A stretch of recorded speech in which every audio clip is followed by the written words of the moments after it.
株式会社大場代表取締役社長の辻本でございます。本日はご多忙の中、株式会社大場の個人投資家向け IR セミナーにご参加いただき、誠にありがとうございます。詳細につきましては、後ほど企画担当常務の片山よりご説明させていただきますが、第三四半期の決算は、検察コンサルタント業務の堅調に加えまして、価格整理事業における大型案件の業務代行収入等により、増収、増益、利益率改善、増配の好決算でございました。受注につきましても、約130億円と堅調に推移しております。観光庁につきましては、自衛隊基地の最適化に伴う基本方針、マスタープラン、総合設計の作成業務等の長期案件を受注し、防衛土木業務、いわゆるミリタリーエンジニアリングが着実に積み上がっております。民間につきましても、円安や地政学上のリスク等により、日本企業の生産拠点、ものづくりの国内回帰や、インバウンド投資家の旺盛な進出意欲により、開発、許認可等まちづくり業務の受注が堅調に推移しております。また、国土交通省より発表される設計業務委託等技術者単価が、対前年度比全職種単純平均で、令和5年 5.4%、令和6年 5.5%、令和7年 5.7% と、3年間で 16.6%、これは平成24年度に比較して 58.6% 引き上げられる中、コンサルタント業界全体の収益に大きく貢献するものと思われます。加えまして、大場は財務基盤強化により、無借金体質を実現したことに伴い、総還元成功 60%、配当成功 50% 程度をめどとしております。2025年5月期中間期の配当は、1株当たり20円と、前期比3円の増配を実施いたしました。3月には、期末配当予想を22円と2円上方修正いたしました。その結果、2025年5月期の年間配当予想は42円と前期比5円の増配としております。さらに、株主還元策として、すでに自己株1億2200万円を当該期取得済みでありまして、2025年4月から2026年2月にかけて、自己株式2億円をさらに取得予定であります。また、株主の皆様の日頃のご支援に感謝するとともに、当社株式への投資魅力を一層高め、株式を長期にわたり継続して保有していただくことを目的として、株主優待制度を拡充することといたしました。具体的には、1年未満1000株以上保有される株主様や、3年以上ご保有される株主様のクオカードを増額しております。現在、株価は1000円前後で推移し、PER 約12倍、PBR は約 1.3 倍となっております。流通株式時価総額もプライム市場上場基準である100億円を超えました。今後も持続的な成長と中長期的な企業価値向上に取り組むとともに、投資家の皆様にとって魅力的な株主還元を心がけてまいる所存であります。それでは、これより決算概要、成長戦略につきまして、企画担当常務の片山よりご説明させていただきます。本日はよろしくお願いいたします。株式会社大場企画本部の片山博文と申します。どうぞよろしくお願い申し上げます。それでは早速説明の方に入らせていただきます。本日のアジェンダでございます。大きくは会社紹介、決算概要、成長戦略、アペンデックスの4つの構成となっております。最初に簡単に会社紹介をさせていただきます。社税でございます。創業以来、幾多の困難を克服してきた行動の基盤と、社業発展の原動力となった3つの精神を社税としております。誠積極新種和でございます。会社概要でございます。創業は大正11年10月1日、1922年で、現在103年目にあたります。建設コンサルタントについて触れさせていただきます。日本の建設業には設計・施工分離の原則が定められています。工事施工を担うのが建設業、計画調査から設計まで工事の前段階を担うのが建設関連業、いわゆる建設コンサルタント、測量業者、地質調査業者でございます。こちらの右の写真は、東日本大震災復興関連業務における女川駅前の復興した姿でございます。ここから7つの事業について簡単に触れさせていただきます。まちづくりにつきましては、都市計画、まちづくり、開発計画、造成設計、区画整理に取り組んでございます。設計につきましては、道路構造物の計画設計、河川砂防の計画設計などに取り組んでおります。環境につきましては、環境アセスメント等に取り組んでございます。地理空間情報につきましては、測量調査、保証調査に取り組んでおります。土地管理については、土木管財維持管理、不動産処分などに取り組んでおります。システム開発については、GIS システムの開発等に取り組んでおります。事業ソリューションにつきましては、開発行為の代行業務、不動産コンサルティング業務などに取り組んでおります。以上のように、多岐にわたる業務をワンストップで提供できるのが大場の強みでございます。それでは、先週発表いたしました第3四半期の決算概要について、簡単にご説明させていただきます。連結損益計算書でございます。概況につきましては、増収増益、利益率も改善し、土地区画整理事業における業務代行収入が寄与いたしました。売上高は120億飛び100万円、前年同期比プラス12億4200万円、11.6% の増収でございます。営業利益は12億1400万円、前年同期比プラス1億6800万円、16.1% の増益でございます。14期連続増益の達成に向け邁進しております。売上高営業利益率も前年同期 9.7% から 10.1% へ約 0.4% 改善いたしました。当期利益は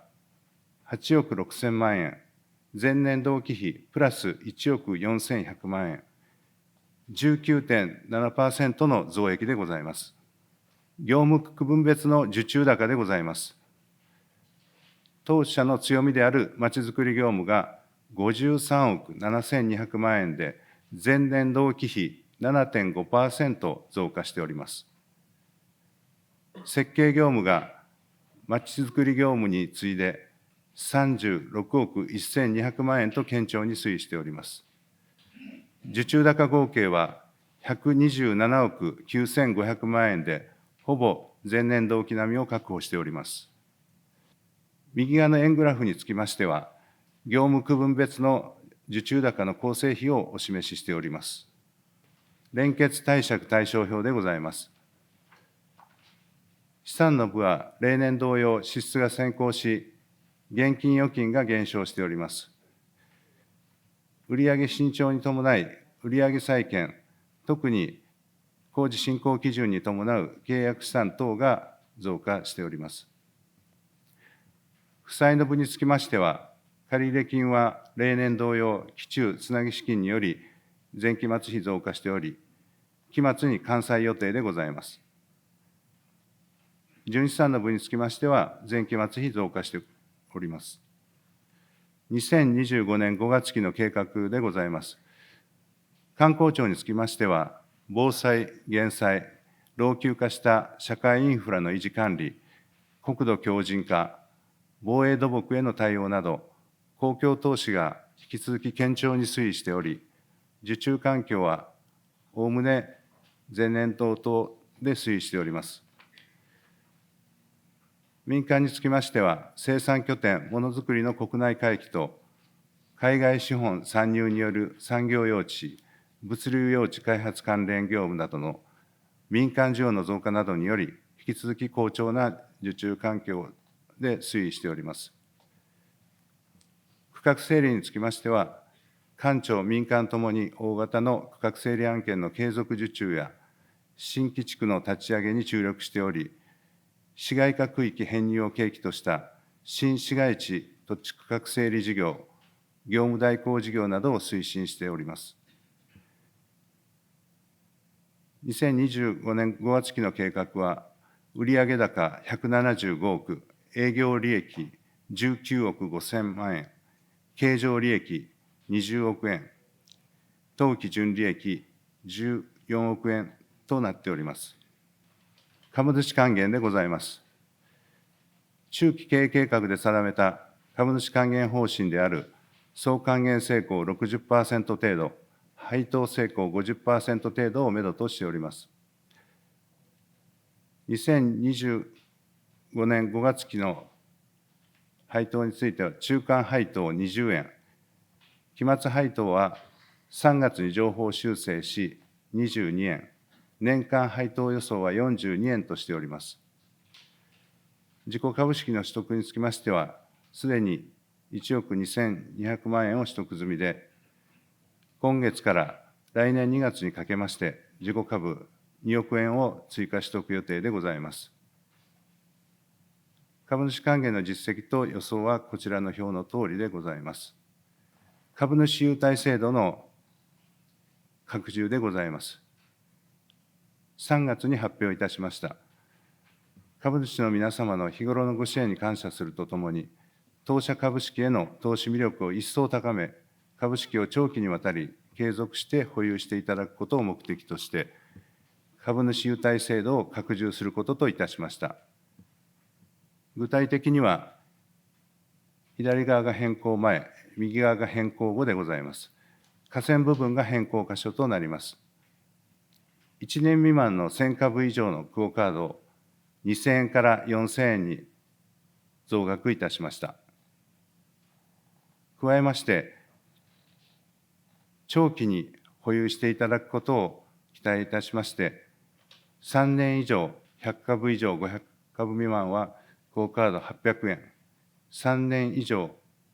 500株以上1000株未満はクオ・カード4000円、3年以上1000株以上クオ・カード1万円と、3年以上を新設いたしました。株主優待制度のショコラボチョコレート菓子の贈呈でございます。弊社では株主優待制度として、2023年11月中間期末基準より、2500株以上保有されている株主様に対して、年1回、ショコラボのチョコレート菓子を贈呈させていただいております。ショコラボは横浜にて、障害者の方が働く場の創出を目的に創業したチョコレート工房です。弊社といたしましても、社会貢献活動の一環として、ショコラボの企業理念に賛同し、応援しております。ここからは成長戦略でございます。大場の強みとして8点挙げさせていただきました。1点目は100年企業としての歴史、伝統、実績でございます。2点目は社是、誠、積極信守、和の精神に基づく信頼でございます。3点目はまちづくりを核に、ノウハウ、知見、経験を蓄積しております。4点目は、総合建設コンサルタントによるワンストップソリューションを提供しております。5点目は、民間に強く、官庁対民間の比率は6対4で相互補完し、景気の変動の影響を受けにくくなっております。6点目は収益力の向上で、営業利益13期連続増益、利益率も改善しております。7点目は技術力の向上で、有資格者500名体制を構築することができました。8点目は財務内容の強化で、無借金体質を確立し、自己資本の充実を図っております。大場の強みのまちづくりです。まちづくりの大場ならではの強みとして、4点挙げさせていただきました。丸1、まちづくり技術力。丸2、ワンストップ対応力。丸3、合意形成に向けた調整力。丸4、総合力でございます。丸3につきましては、まちづくりを推進するための地域住民、行政、事業主等のステークホルダーに対する合意形成に向けた調整力でございます。大場の強みの財務バリエーションでございます。右側の表で大場の各指標の業種平均との比較、上場企業との比較をお示ししたものです。上から2つ目の表の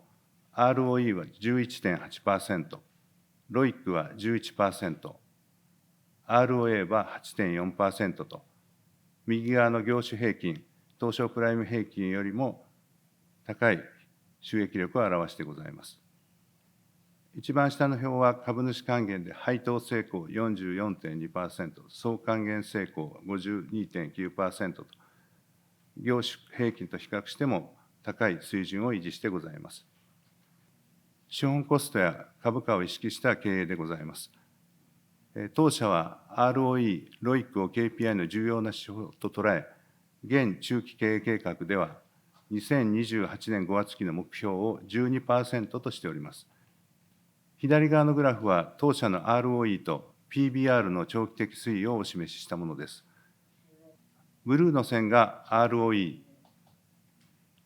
オレンジの線が PBR でございます。ブルーの線の2019年5月期が 23.5% と突出しておりますが、こちらは本社の売却による特別利益が寄与したものによるものです。このグラフを見ていただくと分かるとおり、リーマンショックからの回復期を経て、ROE は2014年5月期に2桁へ回復し、同時に PBR は1倍を超えました。その後は ROE2 桁と PBR1 倍台の水準を維持しており、ROE と PBR の強い相関が認められます。左側の下のところに、当社の株主資本コストレンジをお示ししております。当社の株主資本コストは 7% から 10% の幅と認識しております。ROE は現在 11.8% と株主資本コストを上回っており、中期経営計画の 12% に近づいております。中期経営計画の定量目標でございます。赤囲みの中の連結売上高200億円、連結営業利益24億円、連結営業利益率 12%、ROE12%、ROIC12% となっております。赤囲みの中が株主還元で、先ほど申し上げたとおり、総還元成功 60% 程度、配当成功 50% 程度をめどとしております。右側のグラフは中期経営期間中の増配イメージをお示ししたものでございます。2023年5月期につきましては、営業利益が 17.1 億円、配当が24円の実績でございました。その隣の2024年5月期は、営業利益が 18.4 億円、配当が37円の実績でございました。その隣の今期2025年5月期につきましては、営業利益 19.5 億円、配当を42円と予想しております。一番右側の中期経営計画最終年度の2028年5月期については、営業利益が24億円、配当は48円程度とシミュレーションしております。持続的な成長と中長期的な企業価値の向上を指標で見たものでございます。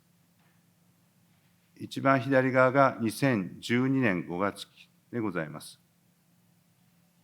で、右から3列目が直近期の2024年5月期でございます。各指標の伸びを見てみますと、売上高は105億3400万だったのが、164億8500万円と 1.5 倍強となっております。営業利益は1億7100万円が18億4200万円と10倍強になってございます。営業利益率は 1.6% が 11.2% と約7倍になってございます。当期利益は3900万円が13億3900万円と約35倍になってございます。有利子負債は43億3300万円あったのが、ここ数期はゼロで推移しております。自己資本につきましては、38億3800万円が122億飛び800万円と3倍強になってございます。自己資本比率は 37.7% が 68% と2倍近くになっております。自己資本利益率 ROE は 1.0% が 11.8% と約12倍になってございます。株価は130円が1027円、本日は前場は1040円でございましたが、約8倍になってございます。時価総額は24億3600万円だったのが、174億5900万円と、約7倍になっております。こうした指標の推移を見ていただければ、大場の成長力をお分かりいただけるのではないかと存じます。建設投資等の推移でございます。こちらは我が国の建設投資と大場の受注高の関係を見たものでございます。この左側のグラフを見てみますと、我が国の建設投資の方は、平成4年がピークでございました。そして平成22年がボトムで、こちらの間で約 50% 減少しております。その後、この令和5年にかけて、約7割弱、67% 上昇しているという形になっております。これに対して、大場の受注高の方も、こちらで見ていただくとおり、ピークからボトムにかけては、約 50% 強減少しておりますが、その後、令和5年にかけては、6割強回復してきております。我が国の建設投資と大場の受注高の間に極めて高い相関が見られます。公共事業関係費の推移でございます。赤囲みであるとおり、防災・減災、国土強靭化のための3か年緊急対策、その後の5か年加速化対策、形で上乗せがされております。国土交通省の設計業務委託等技術者単価でございます。建設コンサルタント業界の収益に大きく影響するものでございます。そちらの推移を見たものでございます。直近3年間で 5.4%、5.5%、5.7% と、累計で 16.6% 上昇しております。こちらを平成24年と比較すると、58.6% 上昇しております。この技術者単価の上昇が、利益率の改善に大きく寄与してございます。当社を取り巻く環境でございます。営業利益は13期連続で推移しており、従来からのコア業務は安定的に伸長しております。加えて、社会課題の解決等を背景に、市場の拡大が期待できる新規分野がございます。具体的には防災・減災、国土強靭化、ものづくり国内回帰、外資系企業日本進出、防衛土木等が挙げられます。社会課題の解決として7点挙げております。1点目は、防災・減災、国土強靭化です。現在、石川県輪島市における被災現況調査業務、市街地復興方策検討調査業務に取り組んでいるところです。また、西日本豪雨復興支援事業として、岡山県倉敷市真備ふれあい公園の開園に結びつけることができました。2点目は防衛土木です。自衛隊施設の最適化に伴う基本方針策定業務、マスタープラン策定業務、その1北海道、その6北関東、札幌施設最適化総合設計、百里ほか施設最適化総合設計に取り組んでおります。3点目は都市開発です。熊本の半導体工場建設に絡む開発許認可、土木設計業務等に取り組んでおります。また、市街化区域編入を契機とした新市街地区画整理事業として、宮城県千円都市計画に取り組んでいるところです。そのほか、神奈川県の旧上瀬谷通信施設地区土地区画整理事業におきましては、2027年の国際園芸博覧会の開催に向けて、業務を進めているところでございます。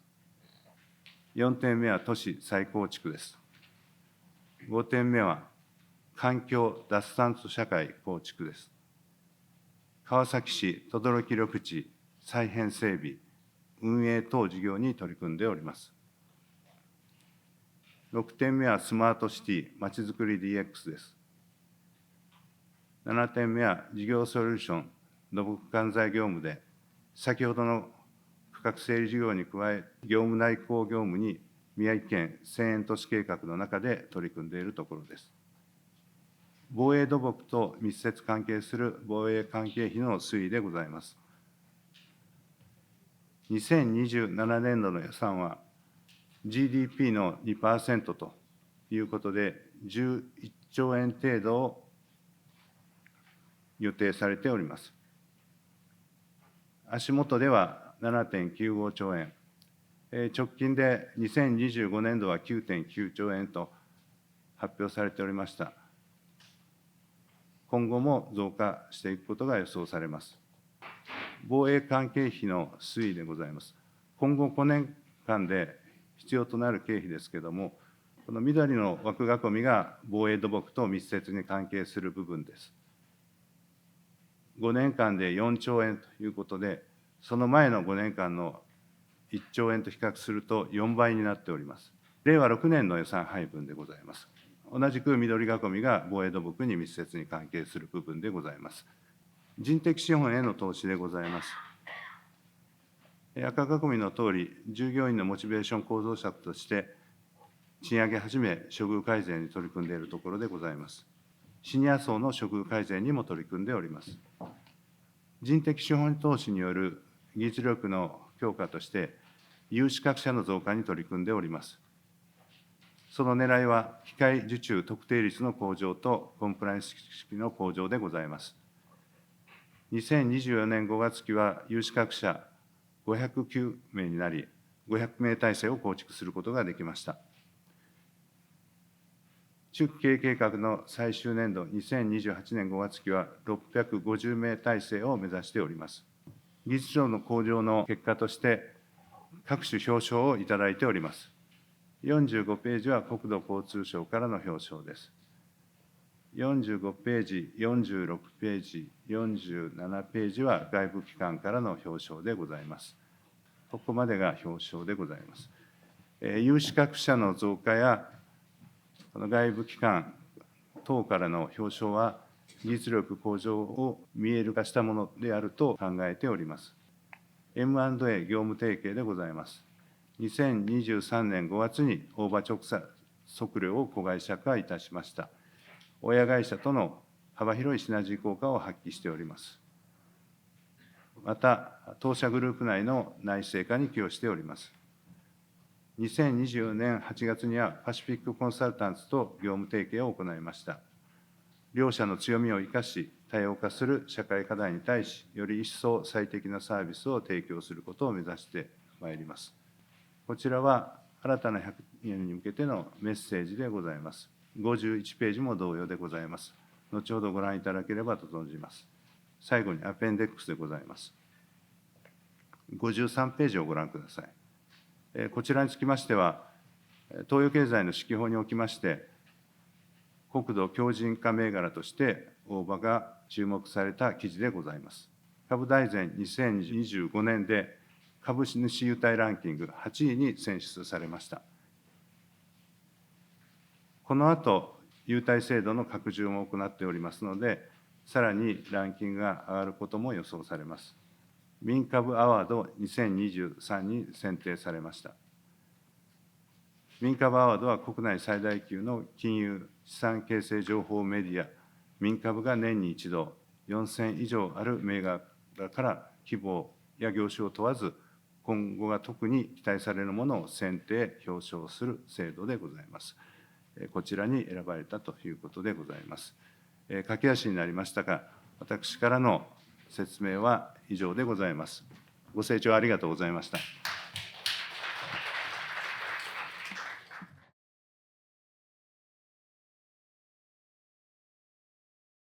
そうですね、AI というものに関して言えば、大変優れたものも最近入っておりまして、建設コンサルタント業界においてもですね、例えば、国土交通省の、プロジェクトの場合はですね、プロポーザル、それから総合評価等で行われることがございます。で、これはですね、過去の経験等でですね、我々知恵を絞って、そしてですね、文章を書いていくわけでございますけれども、この AI というのは大変そういう優れたものもございましてですね、まず課題を AI に考えさせて、そして文章化していく。そしてそれをですね、叩き台として我々がですね、書き加えていくというやり方をした結果ですね、これまでよりも優れたプロポーザルがですね、比較的短い時間でできるようになってきたということで、私はこれをどんどん進めるべきではないかと思っております。やはりプロポーザルの業務っていうのは価格の叩き合いの世界とは違った世界にございますので、我々大場といたしましてもプロポーザル業務をより受注すべく頑張っていきたいと思っているわけですが、それにはですね、この AI というのは非常に有益ではないかと、このように考えております。私どもで医療施設、それから学校の施設、これ私一件一件、年間数千件から万件の案件を受注いたしておりますんで、一件一件の内容は把握はしておりませんが、総体といたしまして、あまり医療関係、学校関係の案件っていうのは、例外的には受注はしておりますが、限られているというふうに考えております。工業団地、これ確かに近時ですね、円安もございますし、その結果、外資系企業のインバウンドの投資家の日本における投資、それからそれに伴う我々造成設計、許認可等々、多く受注が増えてきておりますが、この立地可能のニーズに関してのですね、引き合いというのは確かに多くございまして、私どもとしてもですね、まず入り口の段階でこのような案件を受注するニーズを把握する。そして実際にですね、造成設計、それから許認可まで行くと。こういうものをですね、受注するためには大変重要な案件かと思いますし、実態として我々の受注の中で非常に重要な部分を占めているのは事実でございます。確かに合意形成についてはですね、我々コンサルとしてですね、非常に難しい問題も多くございますが、この開発関係、それから区画整理もこれも含まれるわけですけど、その技術者をいかに育てるかということがですね、私どもまちづくりコンサルの総合建設コンサルタントの大場にとって最も重要な点というふうに認識しておりまして、その意味においては、業界ナンバーワンのまちづくりコンサルタントであると、皆様にですね、ご認識いただけるように、さらに人材の投資を行い、そして技術力を磨いていきたいと、このように考えております。まず、国土強靭化の件については最初3年、そして今年は最終年度で5年で、今後どうなるのかというご質問かと思います。今後はですね、さらに5年間、これをですね、延長するということで、現在政府の方でですね、話をしております。それで今漏れ聞こえてくる、これはあくまで新聞での話になるんですが、ではですね、この5年間で25兆円の予算を計上すべく、確保すべくということで、総理もですね、ぜひ国土強靭化については力を入れていくというふうに話をしております。これは20兆円ですから、この現5カ年計画の、これ20兆円でございます。これが25兆円となりますと、約 25% プラスアルファになるという話でございますので、いわゆるシビルエンジニアリングの世界における公共投資、そのインフラの拡張、インフラの整備、強靭化というものについては、プラスアルファでマーケットに出てくるだろうというふうに私どもとしては期待をしておりますし、この25兆円はぜひ確保していただきたいなというふうに考えている次第でございます。防衛の予算というのは今日の日経新聞では確か 1.9% でございますか。で、岸田総理はですね、これを 2% っていうのを早急にという話をされていたかとは思います。で、現在アメリカ側から日本の 2% は低い、それは EC と同様にですね 3% 超ということをおっしゃってるわけで、 GDP が600兆円だといたしますと 3% だと18兆円ということで非常に大きな予算になる。でその中で防衛土木っていうのはどういうものがあるかというご質問かと思いますけども、おっしゃる通り基地の強靭化というものが非常に大きなものがございますですね。基本的に現在の自衛隊が保有している基地についてはあまりこの守秘義務がございますのであまり詳細には話はできないのですが、基本的には戦前の陸軍海軍のですね基地というものを継承しているわけで、これがですね第三者からのですね何らかの攻撃に対してどこまでで十分な整備があるのかということで、そこら辺も含めて見直しを行っているということでございます。で防衛土木というのは、例えば防衛省が発注した測量の案件っていうのは、これはミリタリーエンジニアリングになるわけで、国土交通省が発注した測量の案件はこれはシビルエンジニアリングでございます。でところが我々大場にとってみれば測量という業務には何の色もございませんで、同じでございまして、でこの中で、予算がしっかり取られている防衛予算というのは、国土交通省の予算というのはほぼ一定でございますけれども、ここが非常に増えている。で今後も増えるということは、十分期待できるのではないかと。である一定程度はこのミリタリーエンジニアリングの土木の案件というのが今後増えるというのはまずもって期待できるのではないかという意味において大場はですね、これまでのシビルエンジニアリングの世界のプラスアルファの世界として防衛土木にもですねしっかりとコミットしていくべきではないかと考えている次第でございます。以上お答えいたしました。ありがとうございました。